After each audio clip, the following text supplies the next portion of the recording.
Les cuento que yo me encontraba haciendo una investigación, como una línea de investigación en temas de intergeneracionalidad, y a mí en general los temas que me convocan siempre tienen un marco de interés de fondo, que es la posibilidad y la dificultad de poder pensar en los sentidos colectivos, en la comunidad, en el lazo social en Chile.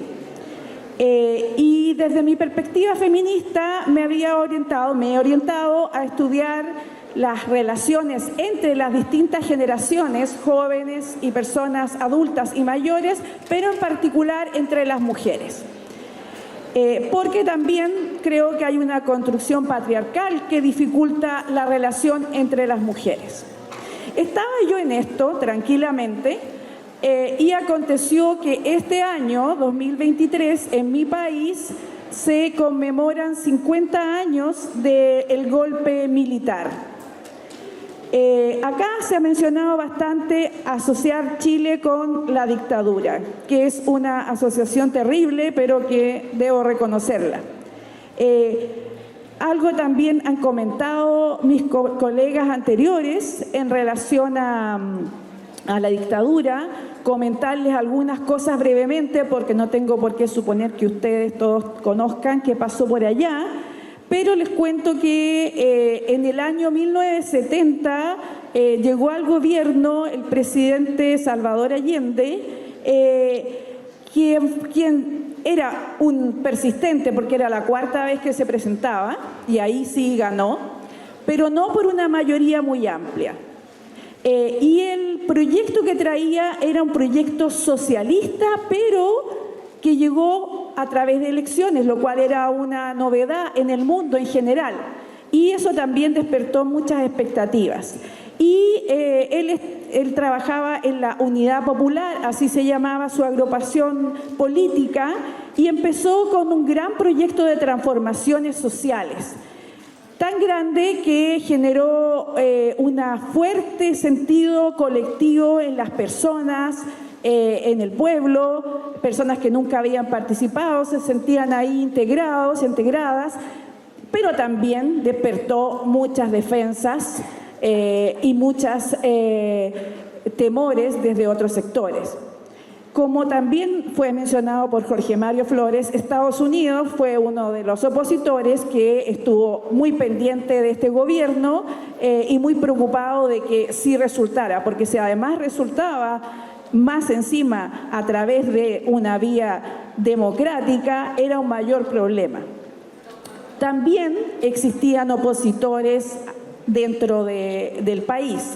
Bueno, y no voy a contar todo lo que pasó, pero a los 3 años de gobierno había una situación bien crítica en la economía por una serie de razones. Se habían impulsado muchos programas sociales, había también un gran cierre exterior hacia Chile y en ese momento se produce el golpe militar. Se produce porque se gesta, porque se organiza y porque desde diversas fuerzas, Estados Unidos incluyendo la derecha chilena y empresarios, se genera el golpe militar. Y el que era en ese minuto el general jefe en ejército, Augusto Pinochet, es el que comanda traiciona a Allende y comanda este golpe. Y de ahí se hace famoso.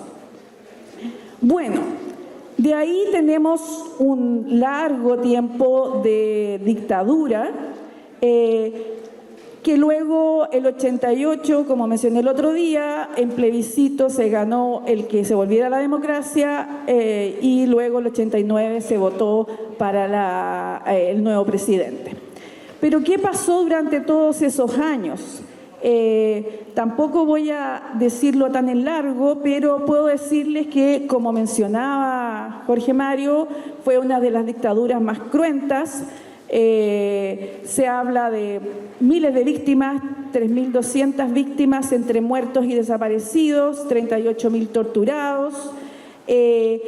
Se han hecho algunos informes, se le ha pedido a las personas que vayan a reportar casos de tortura, parientes que vayan también a reportar situaciones de víctimas desaparecidas, pero hasta el día de hoy reportadas hay 1.162 personas detenidas desaparecidas, o también se le llama desaparición forzada, que no sabemos dónde están. Y que por supuesto tampoco se sabe cómo les llegaron a desaparecer. Y primera vez que ahora, este año, el actual presidente Boric, que también algo hablaré de él, declara un plan desde el gobierno de búsqueda de estos detenidos desaparecidos. Primera vez ahora, un buen tiempo después.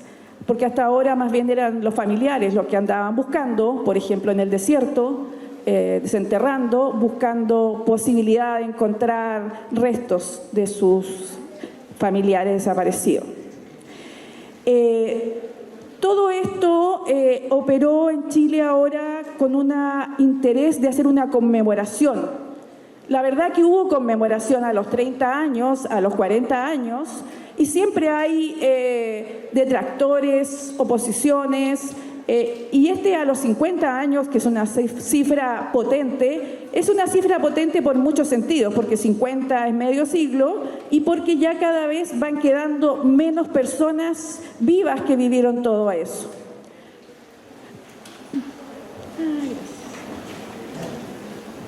Por ejemplo, hay que me desconcentré con el llamado a la hora. Ya. Le estaba contando que cada vez hay menos gente viva y cada vez los familiares también, sobre todo las madres de los detenidos desaparecidos, han ido muriendo. Entonces se esperaba también que este año la conmemoración fuera especialmente relevante. Y ha sido relevante, pero también ha sido conflictiva. Tenemos un presidente, el presidente más joven de nuestra historia, que no vivió la dictadura, sin embargo, probablemente es el presidente que le ha puesto más énfasis a la conmemoración del golpe militar. Es también la primera coalición totalmente de izquierda, pero han habido muchas disputas políticas, no solo con las derechas, sino que también al interior de las izquierdas, de cómo conmemorar, cómo recordar, cómo hacer memoria. Otros dicen más bien hay que olvidar y seguir adelante. Bueno, todo esto me traspasaba a mí y me llevó a decir, yo tengo que hacer algo que tenga que ver con esto, porque yo me sentía atravesada por todo esto. He estado muy en la conmemoración, asistiendo a lugares de memoria, viendo documentales, trabajando con mis estudiantes el tema, muy conversando, leyendo. Entonces decidí orientar mi investigación a la relación madre-hija de hijas de mujeres que sufrieron tortura política y sexual durante la dictadura. El año pasado me tocó guiar una tesis de dos estudiantes que quiero mencionarlas, Doris Bejarano y Vanessa Leiva, que trabajaron la transmisión intergeneracional con estas entrevistas. Muy buen trabajo, muy serio, con mucho compromiso social y político también. Pero yo encontré que había mucho material todavía para aprovechar en estas intensas entrevistas, sobre todo en este tema que cuando las acompañé como profesora guía vi que emergía, que era el tema de la relación madre-hija. Entonces les pedí la autorización y me puse a trabajar en una segunda lectura de estos textos. En lo que también estoy trabajando, todavía no lo termino, y también quiero agradecer porque trabajar con estudiantes es muy importante, y ahora estoy trabajando con dos estudiantes más, Pía Carballo y Valentina Morales, en el análisis secundario de estas entrevistas. Pero resulta que en Chile han pasado cosas. Y en Chile nos habíamos vuelto optimistas, porque a pesar de tener una dictadura tan relevante como nos recuerdan aquí, me recuerdan a cada rato, A pesar de haber sido el experimento neoliberal más exitoso de Latinoamérica, el año 2019 tuvimos un estallido social. Justamente hace 4 años yo vine al Congreso aquí también y conversamos sobre el estallido social que había sucedido hace unas pocas semanas, una semana, y esto parecía mostrar que Chile estaba despertando de una, no sé, abulia, por llamarle, una situación como de adormilado por el individualismo y el consumo, y había una gran fuerza masiva que decía ya no más, hay que cambiar las cosas. Hubo mucha salida a la calle, mucho arte también, mucha performance, y con eso parecía que iba a haber un cambio. Luego también sucedió algo interesante, que era que apareció una propuesta de cambio de constitución. Les cuento que en Chile la constitución que nos rige actualmente la hizo Pinochet el año 1980 y la impuso y la dejó muy cerrada, de tal manera que no se puede modificar muchas cosas. Se han hecho modificaciones, pero hace mucho tiempo que queríamos cambiarla. Y ante esta situación aparece el escenario propicio para cambiarla. ¿Por qué? Porque por un lado había una demanda popular tremenda, que costaba contener, que tenía muy preocupado al presidente Piñera de la época, presidente de derecha, y además los partidos políticos que no tuvieron nada que ver con esto, porque esto fue una movilización de gente, de colectivos, de muchos jóvenes, pero no de los partidos políticos en particular. Entonces se les demandaban, hagan algo. Entonces, una estrategia que salió era cambiemos la Constitución. Y eso sorprendió y se llegó a acuerdo. Sorprendió porque, por ejemplo, un historiador muy potente chileno, Gabriel Salazar, decía que el 2015, decía, van a faltar todavía unos 20 años para que lleguemos a cambiar la Constitución, decía él. Porque decía, los procesos sociales son lentos, y bueno, y en Chile parece que son más lentos, y después de todo el efecto de la dictadura. Sin embargo, resulta que a los 4 años de decir esto, estábamos ante la posibilidad de empezar a trabajar. Sin embargo, todo no ha sido fácil.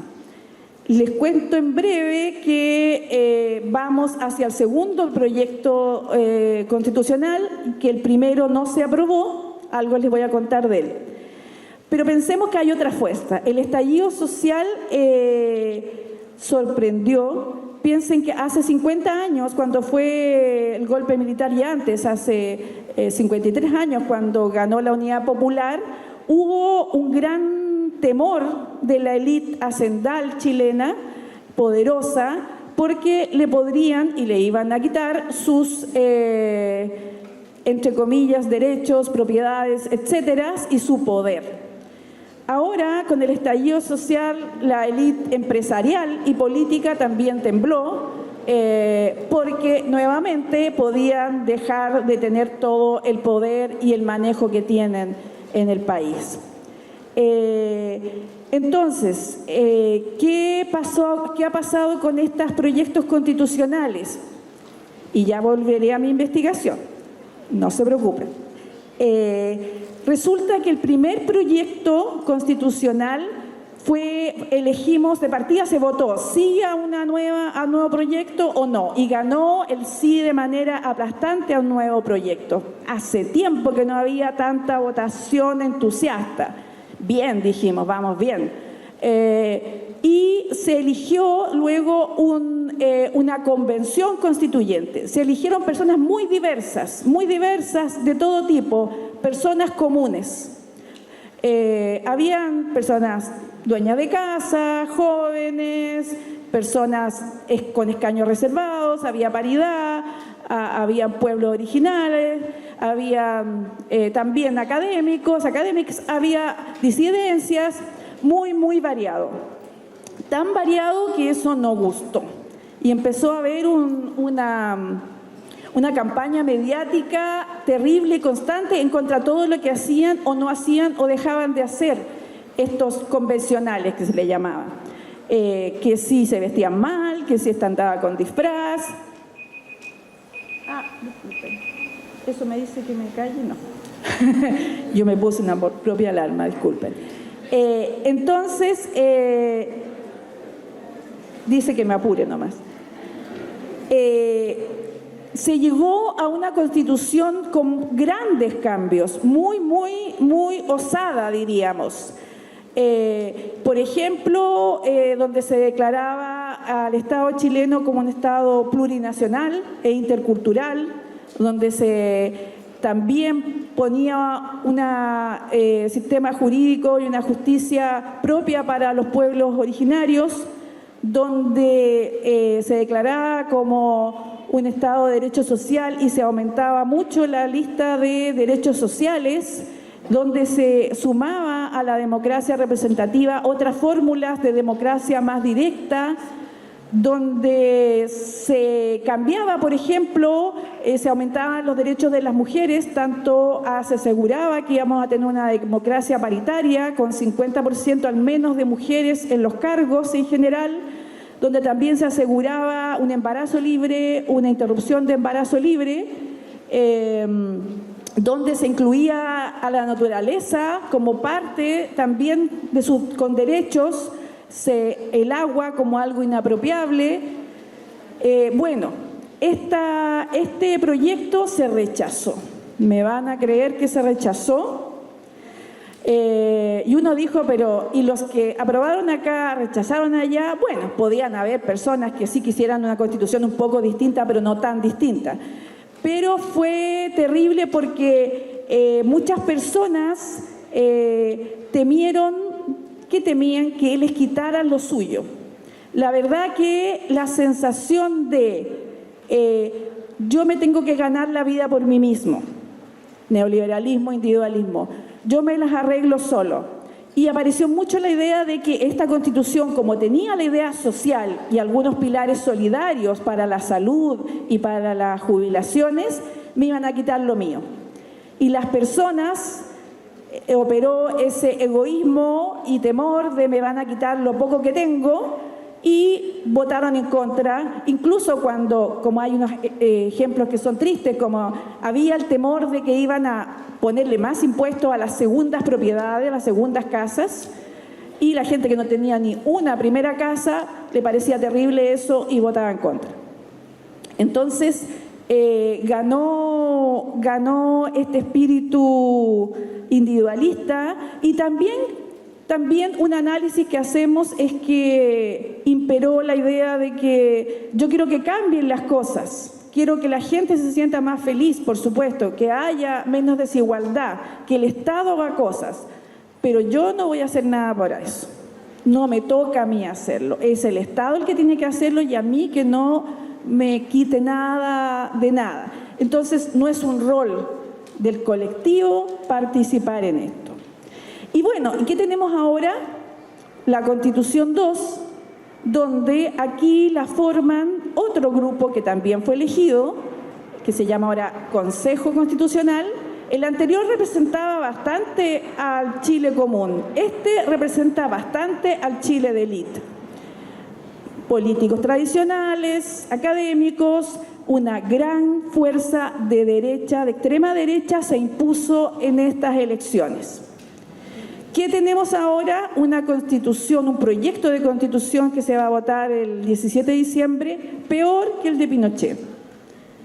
Había que esforzarse para lograr eso. Algunos esfuerzos, bueno, por ejemplo, nada para los pueblos originarios, nada para las mujeres, que ahora se fue para atrás con la ley de 3 causales de aborto que tenemos, nada de paridad. Nada de naturaleza, nada de desarrollo sostenible, aparecen cosas que no estaban, como una figura muy fuerte de la familia y la iglesia, dirimiendo un montón de cosas, lo cual implica que, por ejemplo, en colegios dicen la familia puede imponer sus ideas y no puede dejar que hayan ciertos temas, por ejemplo, educación sexual, no dice ese ejemplo, pero eso es lo que traduce, porque va contra la moral y la religión. Contra la moral y la religión aparece en muchas partes ahora como la causal principal para que se detengan cosas. O la otra, los colegios no podrán tener, no sé, libros o cosas que tengan que ver contenido político, lo cual podría ser explotado para cualquier cosa. Aparece también el derecho a la objeción de conciencia, que se ha usado hasta ahora en Chile solamente, pero bastante, los médicos y las médicas que dicen que no van a hacer los abortos en 3 causales que existen, porque ellos no quieren, a pesar de que sea ley. Imagínense todo lo que puede objetar alguien por conciencia. Entonces, estamos con este proyecto que yo creo que Chile encontró que se veían tan ordenaditos, todos estos nuevos consejeros con corbata, no como los otros desordenados, y como que a Chile le gusta, a los chilenos, a las chilenas, sentirse de élite, sentirnos más blancos de lo que somos, más de élite de lo que somos, y estos señores y señoras aparentaban y daban confianza. Pero lo único positivo es que todo apunta a que se va a rechazar. Pero estamos ante esa situación, después de la esperanza que teníamos hace 4 años, aquí mismo, no en este salón, pero en esta misma ciudad, de que se generaran cambios movidos por todo, y seguimos teniéndolo hasta el año pasado. Ahora estamos con depresión, la verdad. Entonces, vuelvo yo a mi tema. Recuérdense que mi tema es cuáles son las posibilidades y dificultades de construir lazos sociales y comunidad en Chile. La respuesta no me es muy positiva, pero quiero aquí sumar algunos elementos, si el tiempo me lo permite, ¿sí?, de la investigación que yo estoy haciendo. La investigación, como les dije, es de hijas y nietas de mujeres que sufrieron tortura política y sexual durante la dictadura, y el objetivo es analizar la tortura erógena hacia mujeres y su tramitación generacional hacia la imposibilidad de construcción de lazos sociales. Entonces quiero compartirles algunos de los puntos de resultados. Por ejemplo, un tema interesante que ya ha sido descrito por algunos autores es que hubo una política de género durante la dictadura para castigar a las mujeres por ser mujeres.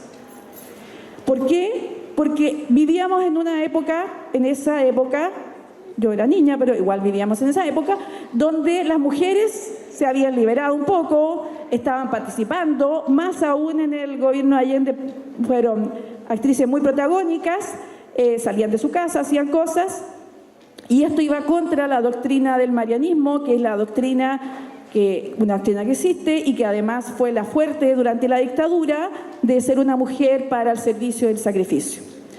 Entonces se castigaba por ser mujeres, se castigaba por atreverse a participar en política y se la castigaba donde se debía castigar, en el cuerpo. Existieron lugares de tortura especial para las mujeres, como uno tristemente famoso que se llamó la venda sexy. Imagínense ustedes lo que implicará una venda, donde se especializaban en torturas sexuales. Y otro tema muy triste es que las torturas sexuales son las que menos se admiten, porque las mujeres hasta el día de hoy no solo sienten el dolor que cualquier torturado siente y que no quiere andar contando ni revictimizándose, sino que además sienten culpa. La culpa de la mujer violada, la culpa de la mujer torturada sexualmente. Entonces, no se sabe mucho tampoco, no han declarado todas las torturas que se tienen. Entonces, esto voy a mencionarle algunas citas de las entrevistadas.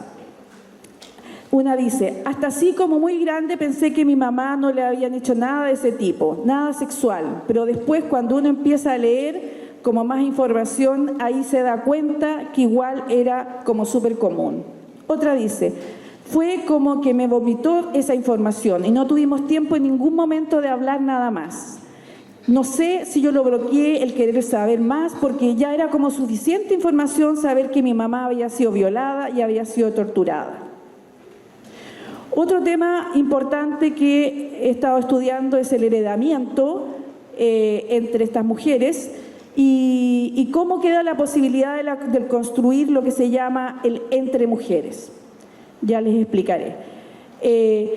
Hay una cita de una nieta de una torturada, dice: nunca me lo había imaginado en su cuerpo. Ella para mí era mi abuela, una mujer que me daba mucha seguridad. Me sé de memoria sus manos, sus brazos, sus cicatrices. Imaginarme que en ese cuerpo que yo conocía tanto podría haber pasado cosas como la tortura. Entonces, a estas hijas nietas van descubriendo estos cuerpos maternos cálidos, pero les cuesta asumir esta fragilidad de este cuerpo materno. Y aquí yo pongo el concepto entre mujeres, que trabajan varias autoras, como una forma de vincular que habla más bien de la forma solidaria, sorora, de colaboración, desde la experiencia más que del discurso que tenemos las mujeres para hacernos y que nos convocamos acá mismo conociendo a nuevas amigas rápidamente. Pero el patriarcado, nos dicen estas autoras, tiende más bien a invisibilizar y devaluar a las mujeres y con esto dificulta que las hijas se identifiquen con sus madres. Y actualiza más bien el mito de una eterna hostilidad entre las mujeres. Como hablaba el otro día yo, las mujeres, siempre están envidiosas entre ellas. La suegra que siempre es maldita. En vez de ver todas los apoyos que constituyen el día a día de las mujeres y que gracias a eso también muchas familias salen adelante. Entonces, ¿cómo queda conflictuada esta relación entre mujeres a partir de esta violencia? Y aquí les leo una cita. Dice: porque antes, el primer año que yo estuve con ella, era una mamá que cantaba, que tocaba la guitarra, que jugaba. Después volvió otra persona, era otra mamá, otra mujer. Claro, tuve que crecer con esa otra mujer que ya no cantaba, que ya no me enseñaba cosas. Jugaba conmigo, pero estaba en otro lugar. Una madre quebrada. Y además estas hijas, sienten que le están traspasando eso a sus propias hijas. Sienten que además problemas suyos tienen que ver con esto que vivió su mamá. Muchas hablan de sus problemas para su sexualidad por esto que vivió su mamá. Temen traspasarle todo este dolor a sus hijas también. Otro tema que me parece súper interesante es construir la posmemoria y el tema del familismo. El familismo es un concepto que trabaja Elizabeth Yelin desde Argentina y la define como el formato de política de memoria y derechos humanos que encapsula la denuncia, el derecho a la denuncia, a la exigencia, solo en las víctimas y sus familiares, suponiendo que los demás miembros de la sociedad no tienen derechos ni deberes para con estas situaciones. En ese sentido, yo concuerdo con Elizabeth Yelin y con Jorge Mario Flores, que también ha criticado estas políticas, en el sentido que se da un psicologicismo de este problema y este trauma psicosocial. Y no permite trabajar en procesos sociales y colectivos de reparación y memoria, porque individualiza el problema, atomiza. Es más, en la medida que vayan desapareciendo las víctimas, menos problema habría, según esta idea. Impide que la sociedad nos hagamos cargo también y veamos cómo es parte de nuestro entramado social, incluso es parte de nuestras dificultades de tener trama y lazo social, el que no nos hemos hecho cargo de esta memoria. Y así, por ejemplo, vemos varias reclamos, quejas de estas hijas que dicen: nosotros tenemos que hacer cargo, nosotros solos, nadie hace nada. El peso de una familia que tiene que hacerse cargo de estas denuncias. Y por último, y para ir cerrando, tomo el concepto también de Olga Grau de lo erógeno herido. Y ella dice, justamente al hablar de la tortura sexual durante la dictadura, dice: lo dañado son las zonas erógenas, no solo de la mujer, sino que de la sociedad, la piel social, la posibilidad de construir lazos confiables, la articulación de espacios comunitarios que se sostengan en el tiempo. Se rompe la confianza de las personas de pertenecer a una comunidad, a un proyecto común. Eso nos pasa y las hijas viven ellas los problemas como si fueran de ellas. Una cuenta que empezaron las crisis de pánico cuando entró a la universidad. Otra cuenta que siempre está hiperalerta analizando qué va a pasar alrededor porque puede haber una señal de peligro. Entonces, estos traumas se encapsulan en el cuerpo de estas mujeres. Muchas tratan de olvidar, otras, algunas han podido trabajar en esto con otras agrupaciones y leo aquí la última cita que dice: siento que mucho se habla y casi como un cliché de la herida de Chile. Como Chile tiene una herida y si todos sabemos que tiene una herida, pero ¿cuántas mujeres llevan esa herida que no sabemos? ¿Cuántas personas seguimos tratando de bloquear esas heridas? Olga Grau dice: nos aqueja un mal de amor de difícil reparación. Entonces, volviendo a mi pregunta, está difícil las posibilidades de construcción de lazo social. Hay elementos, el mismo Salazar nos decía toda la fuerza social. Yo recuerdo, yo viví la fuerza social de los 80, los colectivos, las mujeres que trabajaron. En el estallido social también aparecieron muchos también, no solo sujetos individuales, también muchos colectivos, en la pandemia también. Pero ¿qué pasa? Que no logramos encontrarnos. El miedo al otro, la desconfianza, que viene desde el atávico miedo de la dictadura de este me puede denunciar, a el actual desconfianza de este puede competir conmigo y yo me las tengo que ganar por mí solo, así que yo compito contigo, así que mejor me las valgo por mí misma. Entonces creo que tenemos una debilidad del sentido colectivo. Así que, pero espero que pierda este proyecto constitucional y que podamos construir realmente algo que nos ayude. Pero no creo que sea posible si no reconocemos la memoria, que no es solo de quienes vivimos esa época, menos aún solo de quienes fueron víctimas, sino que es de todas, todos y todes, en todas las generaciones, porque somos parte de esa sociedad, de esa historia y de esa memoria no tramitada. Muchas gracias.